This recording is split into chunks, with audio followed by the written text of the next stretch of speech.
বিয়ের পরের দিনেই আমার জামাই এসে বলল, আপনার মেয়ে আমাকে খুশি করতে পারছে না, এবং এই কথা বলেই সে আমার মেয়েকে ছেড়ে চলে গেল। এই কথা শুনে আমার যেন মাথায় আকাশ ভেঙে পড়ল। আমি আমার মেয়েকে অনেক নামী ডাক্তারদের কাছে নিয়ে গেছিলাম, কিন্তু সকলেই বললেন ওর শরীরে কোনো ত্রুটি নেই, সবকিছুই স্বাভাবিক। তারপর একদিন আমার মেয়ে আমাকে বলল, মা, আমার এক বন্ধু বলেছে যে একটি মন্দিরের কাছে একজন সাধু বাবা থাকেন, যিনি সব সমস্যার সমাধান করতে পারেন। তাই আমি মেয়েকে নিয়ে সেই সাধুর কাছেই গেলাম। সেখানে সাধু বাবা বললেন, একে 7 দিন আমার এখানে থাকতে হবে। আমি আমার জ্ঞানে তৈরি করা বিশেষ তেল ওর শরীরে প্রয়োগ করব, তবেই সমস্যা দূর হবে। তার কথাই নিয়ে আমি সেখানে রেখে চলে আসি, কিন্তু আমার মনে অনেক ভয় শুরু হয় মেয়েকে একা রেখে আসার কারণে। তাই আমি মেয়েকে দেখতে সাধু বাবার কাছে যাই। সেখানে গিয়ে যা দেখলাম তাতে আমি অবাক হয়ে গেলাম। সাধু বাবার ঘরের দরজা খুলতেই চোখ গেল পাশের একটি ঘরে। সেই দৃশ্য দেখে আমার হৃদয় থমকে গেল। মনে হচ্ছিল যেন মাথা ঘুরে পড়ে যাব।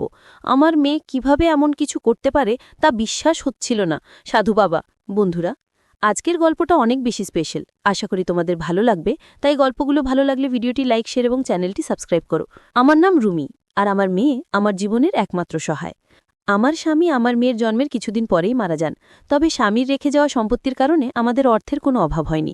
স্বামীর সমস্ত সম্পত্তি আমার নামে করে যাওয়ায় আমাদের জীবন বেশ সচ্ছল ছিল। স্বামীর চলে যাওয়ার পর আমি একাই আমার মেয়েকে বড় করে তুলেছি। যখন সে বিয়ের যোগ্য হয়ে উঠল, আমি তার বিয়ের আয়োজন করতে শুরু করলাম। বিয়ের প্রস্তুতির জন্য আমার শাশুড়ি ও জ্যাঠানি গ্রামের বাড়ি থেকে এসে সাহায্য করলেন, যার ফলে মেয়ের বিয়েটা খুব সুন্দরভাবে সম্পন্ন হয়। তখন আমি খুবই খুশি ছিলাম যে মেয়ের বিয়ের সমস্ত দায়িত্ব ঠিকঠাকভাবে শেষ হয়েছে। বিয়ের কিছু রীতিনীতি বাকি ছিল, আর আমি সব আত্মীয়স্বজনদের বিয়েতে আমন্ত্রণ জানিয়েছিলাম। সবাই আমার সাথে অত্যন্ত ভালো ব্যবহার করেছেন, কখনো কোনো সমস্যা তৈরি হয়নি। তবে বিয়ের পরে আমার মেয়েকে সেখানে একা রেখে আসতে আমার মন কিছুতেই স্থির হচ্ছিল না। তাকে একা রেখে আসা যেন ঠিকঠাক মনে হচ্ছিল না। তাই আমি আবার ফিরে গেলাম মেয়ের কাছে। সেখানে পৌঁছে যা দেখলাম তাতে আমার মাটি যেন পায়ের তলা থেকে সরে গেল। আমার স্বামীর অনুপস্থিতি যেন আমার জীবনে তেমন কোনো শূন্যতা তৈরি করেনি। চারপাশের সবাই নিজের মতো করে আমাকে সহায়তা করছিল। তাদের এই ভালোবাসা ও সহযোগিতায় আমার চোখে জল এসে গেল। আমার মনে হচ্ছিল, যদি আজ আমার স্বামী বেঁচে থাকতেন তাহলে মেয়ের বিয়েতে কতটাই না খুশি হতেন। কিছুদিনের মধ্যেই আমার মেয়ের বিয়ে ধুমধাম করে সম্পন্ন হলো। সে তার শ্বশুরবাড়ি চলে গেল। বিদায়ের সময় আমি খুব কেঁদেছিলাম, কারণ সে ছিল আমার স্বামীর শেষ স্মৃতি। কিন্তু মেয়েরা তো একদিন না একদিন শ্বশুরবাড়ি চলে যায়। তাই আমি মেয়ের সুখী জীবনের জন্য ঈশ্বরের কাছে প্রার্থনা করলাম। সবকিছু মিটে যাওয়ায় আমার মনে এক শান্তি এলো। আমি ভগবানের কাছে কৃতজ্ঞ ছিলাম যে তিনি আমার মেয়েকে ভালো একটি পরিবার দিয়েছেন। পরের দিন হল ঘরে বসে আমি মেয়ের স্মৃতিতে অশ্রুসিক্ত হচ্ছিলাম। এই পৃথিবীর নিয়মটাই অদ্ভুত। সারা জীবন নিজের হাতে বড় করে তোলার পর মেয়েকে একদিন অন্য কেউ এসে নিজের ঘরে নিয়ে যায়। কাঁদতে কাঁদতে যখন মনে একটু হালকা অনুভব করছিলাম, তখনই পাশের ঘর থেকে আমার ফোনের ঘণ্টি বাজতে লাগলো। মেয়ের চলে যাওয়ার পর অতিথিরাও ধীরে ধীরে বিদায় নিয়েছিল। কেবল ঘনিষ্ঠ কয়েকজন আত্মীয় ঘরে রয়ে গিয়েছিল, যারা সবাই ঘুমিয়ে পড়েছিল। কিন্তু আমি তখনও হলঘরে একা বসেছিলাম। বিয়ের পরের দিনই মেয়ের অনুপস্থিতিতে বাড়িটা একেবারে ফাঁকা ফাঁকা লাগছিল। একদিনের মধ্যে যেন সব বদলে গেছে। ঘরে একা বসে থাকতে অস্বস্তি হচ্ছিল। তাই একটা গভীর শ্বাস নিয়ে নিজের ঘরে চলে গেলাম। কিন্তু ততক্ষণে ফোনের রিং বন্ধ হয়ে গেছে। বিছানায় শোয়ার আগে মেয়ের সুখের জন্য আবারও ভগবানের কাছে প্রার্থনা করলাম, যেন সে তার নতুন সংসারে সুখী থাকে। পরের দিন অতিথিরাও বিদায় নিল, আর আমি পুরোপুরি একা হয়ে গেলাম। আমার বাড়ির কাজের লোকের কাজ শেষ করে চলে যেত, ফলে বাড়িতে আমি একাই থাকতাম। আজ মেয়ের বিয়ের দ্বিতীয় দিন, আর গৃহপরিচারিকা কাজ দ্রুত সেরে এসে জিজ্ঞাসা করল সে একটু আগে যেতে পারে কিনা। তার কাজ শেষ হয়ে যাওয়ায় তাকে অনুমতি দিলাম। কিছুক্ষণ পরে আমার জামাই মেয়েকে নিয়ে হঠাৎ বাড়িতে চলে এলো। মেয়েকে দেখে খুব খুশি হলাম, কিন্তু জামাই যখন বলল যে সে মেয়েকে আমার কাছেই রেখে যাবে, তখন আমি স্তব্ধ হয়ে গেলাম। এত শীঘ্রই সে মেয়েকে ফিরিয়ে দেবে ভাবিনি। মনে হলো হয়তো কোনো রীতি বা অনুষ্ঠান বাকি আছে, তাই তারা এসেছিল।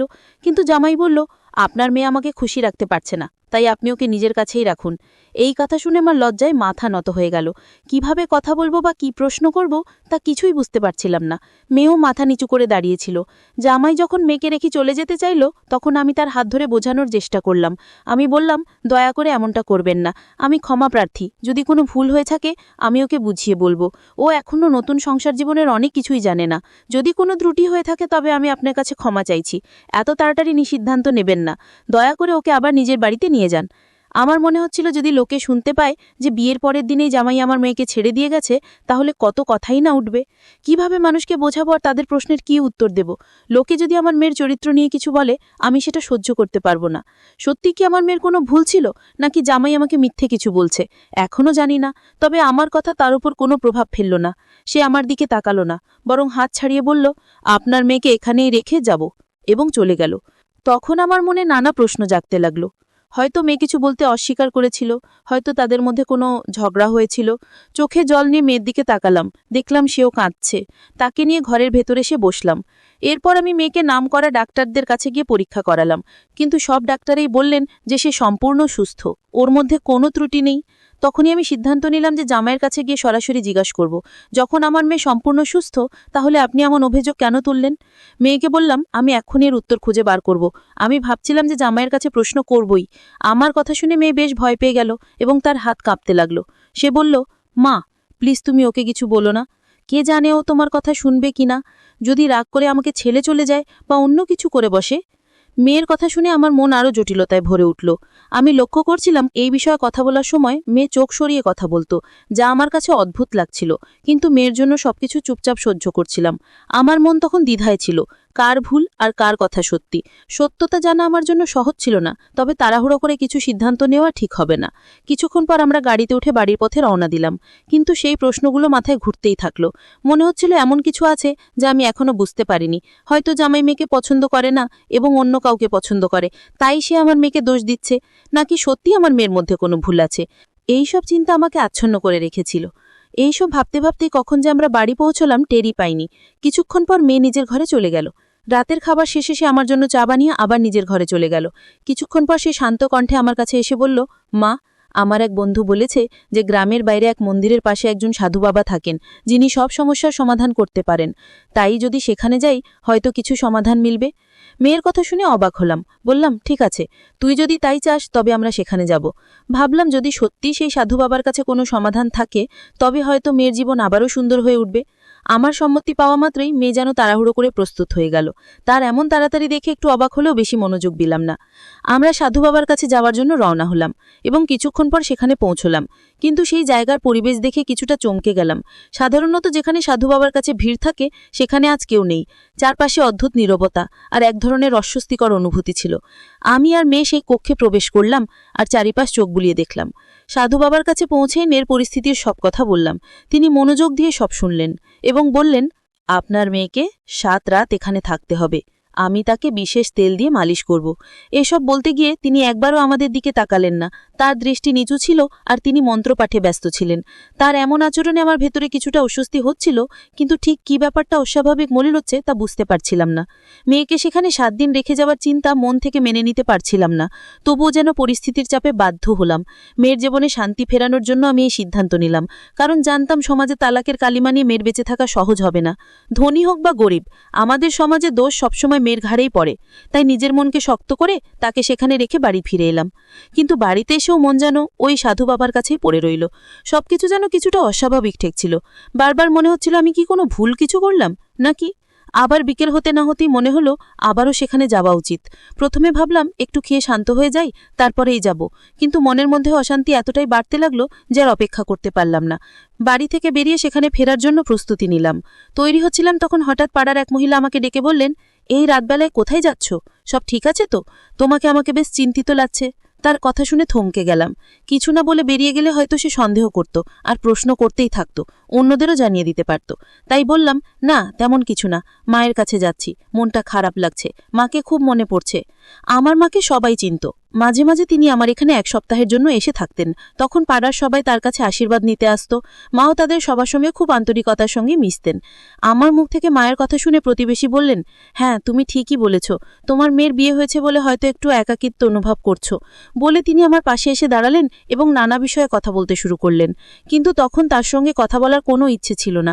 আমার মন ছিল শুধু মেয়েকে নিয়ে। ভাবছিলাম কত ভেবেচিন্তে মেয়ের জন্য এই সম্পর্ক ঠিক করেছিলাম, যাতে সে সুখে থাকে। কিন্তু কে জানতো এমন পরিস্থিতি তৈরি হবে।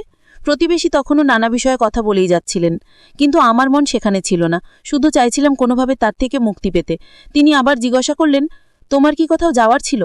আমি মাথা নেড়ে সাই দিলাম, কিন্তু কথা বাড়াতে ইচ্ছে ছিল না। অবশেষে তার থেকে মুক্ত হয়ে বাইরে বেরোলাম। পুরো সময় মেয়েকে নিয়েই ভাবছিলাম, আর একটা অজানা আশঙ্কায় মন ছটফট করছিল। মনে হচ্ছিল এভাবে চলতে থাকলে যেন শান্তি আর ফিরে পাবো না। আমার মনের ভেতরে প্রশ্ন আর সন্দেহ ক্রমাগত ঘুরছিল। ভাবছিলাম প্রতিবেশীকে যদি সব বলে দিই, সে হয়তো আরও রং লাগিয়ে ঘটনাটা পাড়ার সবার মাঝে ছড়িয়ে দেবে। মেয়ের এই পরিস্থিতি আমাকে এতটাই লজ্জিত করে তুলেছিল যে কারো সামনে যাওয়ার সাহস পাচ্ছিলাম না। আমার মেয়েকে জামাই বাড়িতে রেখে গেছেন 2 দিন হলো। আর আশেপাশের মানুষ কি বলবে সেই চিন্তাও মাথায় ঘুরঘুর করছিল। কোনো সিদ্ধান্তে পৌঁছতে পারছিলাম না, মনে শুধু ঘুরছিল, কেন জামাই এমন সিদ্ধান্ত নিলেন, কেন বললেন যে আমার মেয়ে তাকে সুখী করতে পারছে না। এই চিন্তা মাথায় নিয়ে আবার সেই জায়গায় পৌঁছলাম যেখানে কয়েক ঘন্টা আগেই মেয়েকে রেখে এসেছিলাম।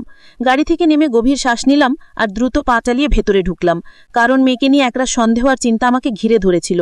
এই দিনে কারো ওপরও বিশ্বাস করা কঠিন, তাই দ্রুত মেয়ের কাছে পৌঁছানোর জন্য এগিয়ে যাচ্ছিলাম।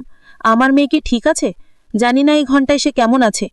সাধু বাবার ঘরের দরজা খুলতেই চোখ গেল পাশের একটি ঘরে।